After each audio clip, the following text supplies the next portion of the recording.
बच्चों, मानसिक अभियोग्यता परीक्षण संबंधी प्रश्न आज कुछ हल करना सीखेंगे हम।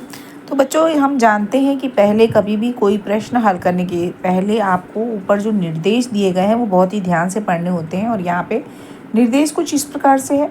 प्रश्न संख्या 1 से 4 में प्रत्येक प्रश्न में 4 चित्र A, B, C और D दर्शाए गए हैं। इन 4 चित्रों में से 3 चित्र किसी विधि से एक समान है, जबकि एक चित्र अन्य से भिन्न है।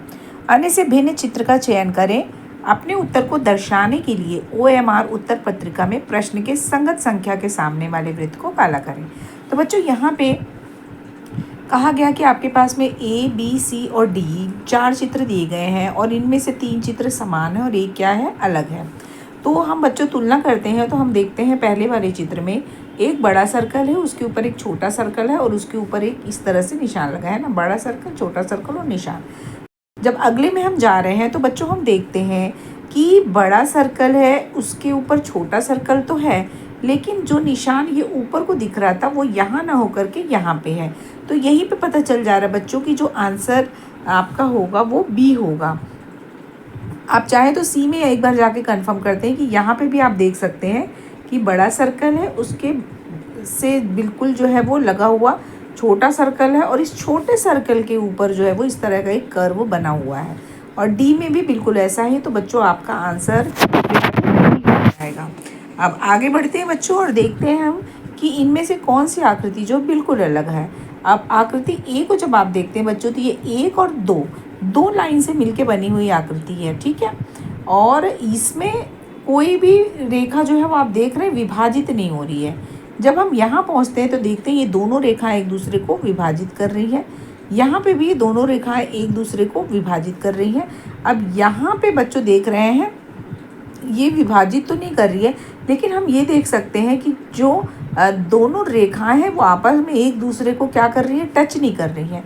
जबकि आप ऑप्शन ए को जब ध्यान से देखें तो देखिए ये दोनों रेखाएं एक दूसरे को इस कॉर्नर पे जा कर के क्या हो रही है, कनेक्ट हो रही हैं, जुड़ रही हैं। जबकि आंसर जो है ऑप्शन डी जो है वहाँ पे जुड़ नहीं रही है। तो बच्चों आपका जो सही जवाब है वो हो जाएगा ऑप्शन डी।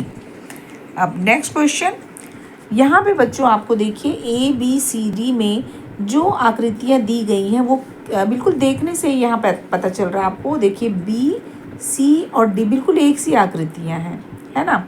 इसमें आपको ये तीनों ही आकृतियाँ एक सी हैं, बस इनका डायरेक्शन जो है वो बच्चों बढ़ गया, बदल गया है। यहाँ पे देखो ये हॉरिजॉन्टल है, यहाँ पे वर्टिकल हो गई और यहाँ पे थोड़े से तिरछे हो गई। जबकि ऑप्शन ए में आप देख सकते हैं कि बिल्कुल ही अलग आकृति है। आगे बढ़ते हैं। अब यहाँ पे बच्चों हम देख सकते हैं कि ऑप्शन ए, बी, सी और डी में हमें आकृतियाँ दी गई हैं। ऑप्शन ए में बच्चों एक सीधी लाइन है और इसके ऊपर एक सीधी लाइन जो है होने के बाद में एक कर्व है। मतलब यहाँ पे भी देखिए कर्व है, यहाँ पे भी कर्व है और इसमें भी कर्व है। जबकि आप ऑप्शन डी को देखेंगे बच्चों तो यहाँ पे कोई कर्व नहीं है, मतलब वृत्ताकार कोई भी भाग इस तरह से भाग नहीं है। इसलिए आपका सही जवाब होगा डी। अब बच्चों हम भाग 2 पे चलते हैं और देखते हैं यहाँ पे किस प्रकार से प्रश्न है। यहाँ पे बच्चों आपको जो प्रश्न दिया गया है वह इस प्रकार से है कि 5 से 8 में बाईं ओर प्रश्न चित्र दिया गया है तथा दाईं ओर ABCD से चिन्हित 4 उत्तर दिए गए हैं। उत्तर चित्रों से प्रश्न चित्र के समरूप चित्र को चुनें और उत्तर को दर्शाने के लिए आपको उत्तर पत्रिका में वृत्त को काला करना है। तो यहाँ पे करना ये है बच्चों कि आपको एक आकृति यहाँ पे दी गई है और बिल्कुल इसी के जैसी आकृति जो है वो आपको यहाँ पे ढूंढनी है। तो इस आकृति की जैसी जब ए देखते हैं बच्चों तो हम देख रहे हैं कि यहाँ नीचे का बेस सीधा है जबकि यहाँ पे कर्व है, तो ये उसकी समरूप आकृति नहीं होगी। अब ऑप्शन बी पे जाते हैं बच्चों तो हम देख सकते हैं कि यह बिल्कुल ही इसके समरूप है। तो हमारा सही जवाब ऑप्शन बी हो जाएगा। अब अगला प्रश्न देखते हैं बच्चों। हम यहाँ पे देख सकते हैं कि एक ट्रायंगल बना हुआ है, उसके बाद में एक लाइन इस तरह से है जिसकी आकृति में ऊपर की तरफ है ना, इस तरह से निशान बना है और जो डॉट है वो अंदर की तरफ है। तो जब हम पहले ऑप्शन ए को देखते हैं बच्चों तो यहाँ पे देखिए डॉट जो है वो क्या हो गया, ऊपर को चला गया। इसका मतलब हमारा ऑप्शन ए नहीं होगा। ऑप्शन बी पे चलते हैं बच्चों तो आप देख सकते हैं बिल्कुल एक ट्रायंगल बना हुआ है आकृति में, इस तरह से निशान ऊपर को है और जो डॉट जो है वो इसके ऊपर बना है। इसका मतलब ऑप्शन बी भी नहीं होगा। ऑप्शन सी पे बच्चों चलते हैं तो हम देख रहे हैं इसमें ये वाला जो निशान है ना, देखो ये नीचे की ओर हो गया, तो ऑप्शन सी भी नहीं होगा। और ऑप्शन डी में जब आप इसको जो है वो इसका डायरेक्शन आप चेंज करेंगे तो आप देखिए बच्चों कि ये त्रिभुज कुछ इस प्रकार से ही बना हुआ है और इसमें आकृति में निशान भी जो ऊपर को है और डॉट जो है वो इसके नीचे दिया गया है। तो हमारा बच्चों सही जवाब जो है ऑप्शन डी हो जाएगा। अब अगले प्रश्न की ओर बढ़ते हैं और इस अगले प्रश्न में हम देखते हैं कि आमने और सामने जो है वो इस तरह से स्क्वायर बने हैं। पहले देखें ऑप्शन ए में है क्या, जी बिल्कुल है। बी में है, बिल्कुल है। सी में भी है। अब डी में पहुंच रहे हैं बच्चों तो यहाँ पे नहीं है, तो ऑप्शन डी तो यहीं पे एलिमिनेट हो जाता है। अब देखते हैं कौन समरूप है। यहाँ पे बच्चों हम देख रहे हैं एक स्क्वायर यहाँ बना है और दूसरा स्क्वायर इसके सामने वाले जो है वो खाने में बना हुआ है, लेकिन वर्टिकल लाइन जो है लाइन इस तरह से हॉरिजॉन्टल और वर्टिकल लाइन के यहाँ कोने पे बना है। तो अगले चित्र में हम देख रहे हैं यहाँ आमने सामने है, इसका मतलब ये हमारा ऑप्शन नहीं होगा। अब हम लोग जो है ऑप्शन बी पे चलते हैं तो बच्चों हम देख रहे हैं ये स्क्वायर यहाँ पे बना हुआ है, ठीक है, तो इसलिए ऑप्शन बी भी नहीं होगा। अब जब ऑप्शन सी को बच्चों आप थोड़ा ध्यान से देखिए तो आप देखिए ये बिल्कुल इसी की तरह से है जैसा कि हमारा प्रश्न चित्र दिया गया है। देखिए ये यहाँ पे स्क्वायर बना है, तो बच्चों हमारा सही जवाब जो है वो सी हो जाएगा। अब आगे बढ़ते हैं और डी को देखते हैं हम लोग। डी में बच्चों हम देख रहे हैं कि जो हमारी आकृति दी गई है उसमें एक जो है वो स्क्वायर है, स्क्वायर में इस तरह से एक एनवलप सा बना हुआ है और सीधा एक एरो जो है वो आधा बिल्कुल बीच में मिडिल से होता हुआ एक एरो जो है वो आगे की ओर गया है। अब हम अगले चित्र में देखते हैं, यहाँ पे बच्चों आप ये देखते हैं तो देखो एरो मार्क जो है वो बीच में है। बी में देखिए एरो मार्क जो है बीच में है। अब सी में जब आप देखिए बच्चों तो सी में एरो मार्क ऊपर को है बिल्कुल, लेकिन एक बार डी को भी हम चेक करते हैं कि हम जो देखना चाह रहे हैं क्या वैसा ही है, तो नहीं, यहाँ पे एरो मार्क जो है बच्चों वो जिस डायरेक्शन में होना चाहिए वहाँ पे नहीं है। तो इस तरह के आप जब प्रश्न आपको बच्चों दिया गया है तो आपको क्या करना चाहिए ना, पूरी आकृति की तुलना करने की बजाय आकृति में से किसी एक भाग को आप, जैसे मैंने यहाँ पे सिर्फ एरो को लिया, यहाँ ट्रायंगल को नहीं लिया, आप एक बार में उस प्रश्न में से किसी भी एक भाग को ले करके पहले तुलना करें। तो जब छोटे छोटे भागों की बच्चों तुलना की जाती है तो बहुत ही जल्दी हमें प्रश्न का उत्तर जो है वो प्राप्त हो जाता है। जब बच्चों आप पूरी आकृति को देखने निकलते हैं तब क्या होता है कि आपका समय बहुत ज़्यादा लग जाता है, और क्योंकि हमें कम समय में अधिक प्रश्न सही हल करने होते हैं तो इस तरह की ट्रिक को जब आप यूज़ करेंगे बच्चों तो आप सही और बहुत ही जल्दी जो है वो अपना उत्तर ढूंढ पाएंगे। ठीक है, अब आगे बढ़ते हैं और हम भाग 3 में देखते हैं कि भाग 3 में किस प्रकार का प्रश्न जो है वो पूछा जाता है। तो बच्चों इस प्रकार के प्रश्न जो होते हैं वो लुप्त भाग से संबंधित होते हैं, जिसमें कि आपको एक प्रश्न आकृति जो है वो दी गई होती है। इस प्रश्न आकृति में ये जो तीनों भाग होते हैं ना, यहाँ पे आप देखिए जो प्रश्न है इसमें हमेशा ये एक जो स्क्वायर होता है वो लगभग 4 भागों में बांटा गया होता है, और 1, 2 और ये 3 भाग जो है देखिए यहाँ पे बराबर है। चौथा भाग जो है वो बच्चों हमें पूरा करना होता है।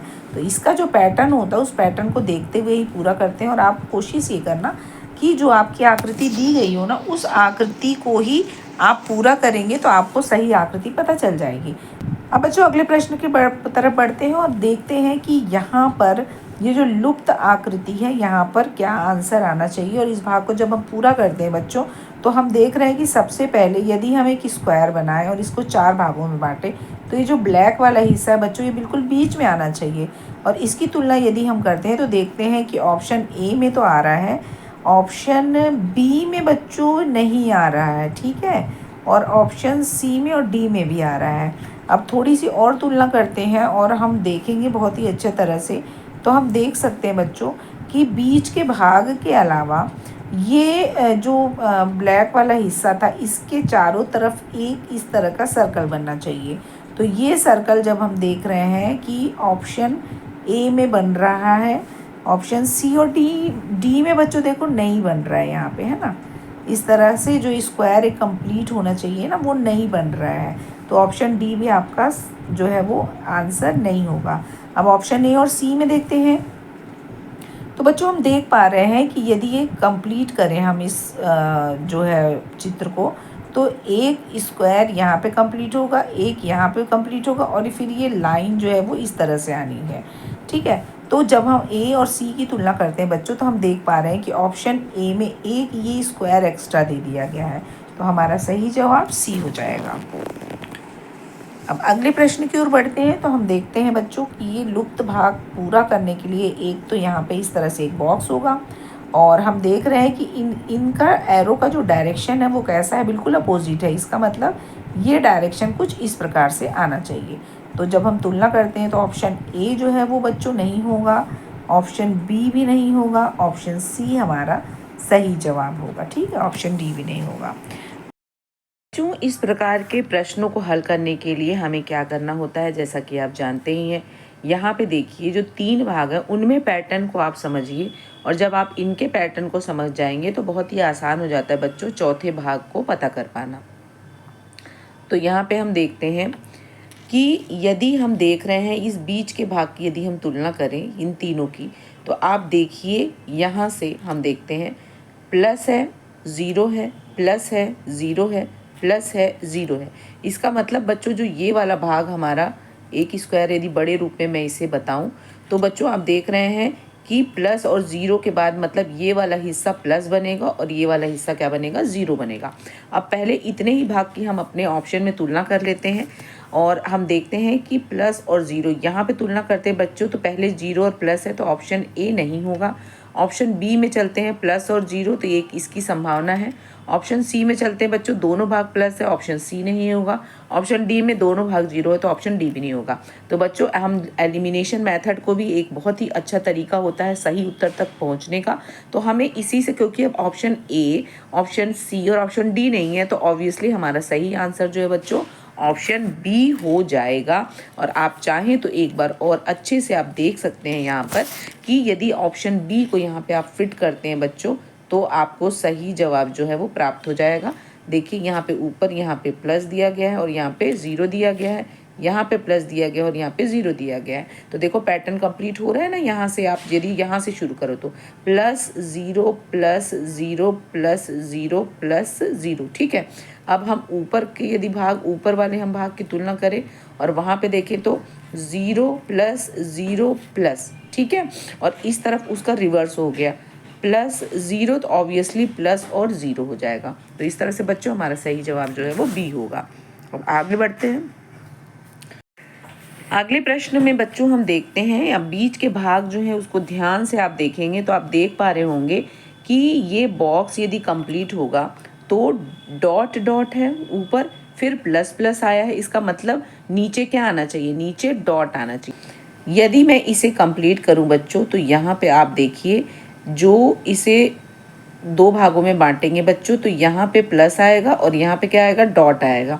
तभी जो है ये देखो ये आमने और सामने जो है वो डॉट डॉट पूरे कंप्लीट हो पाते हैं। इसके अलावा बच्चों यदि मैं इसे कंप्लीट करूं, मैं इसे अलग एक स्क्वायर के रूप में बताती हूं ताकि आपको बहुत अच्छे से स्पष्ट हो जाए। यहाँ पे बच्चों जब ये वाली आकृति कंप्लीट करनी है तो इसका मतलब ये यहाँ पे कुछ इस प्रकार से आएगा और ये दो भागों में विभाजित होगा। यहाँ पे बच्चों आपके प्लस आएगा और यहाँ पे बच्चों डॉट आएगा। ठीक है, इसके अलावा बाकी आकृति जब आप ये वाली देखते हैं तो देखिए इस तरह से ये एक फिर से स्क्वायर के रूप में जाएगा। इसका मतलब एक जो दूसरी आकृति आनी चाहिए वो यहाँ पे इस तरह की आएगी। तो हम देखते हैं ऐसी कौन सी आकृति है जिसमें कि हमें ये आकृति प्राप्त होती है। तो पहली तुलना हम ये प्लस और डॉट से करते हैं। तो यहाँ पे देख रहे हैं प्लस और डॉट है, ठीक है। यहाँ पे बच्चों देखो प्लस और डॉट नहीं है तो ऑप्शन बी नहीं होगा। यहाँ पे देखते हैं ऊपर डॉट आ गया, इसका मतलब ऑप्शन सी भी नहीं होगा।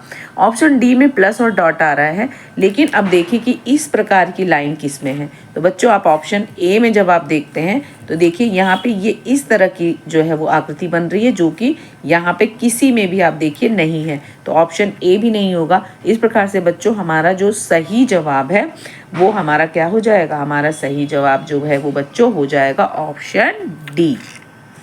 तो बच्चों इस प्रकार आपकी परीक्षा में जो मानसिक अभियोग्यता परीक्षण संबंधी प्रश्न आते हैं उन्हें हल करना है।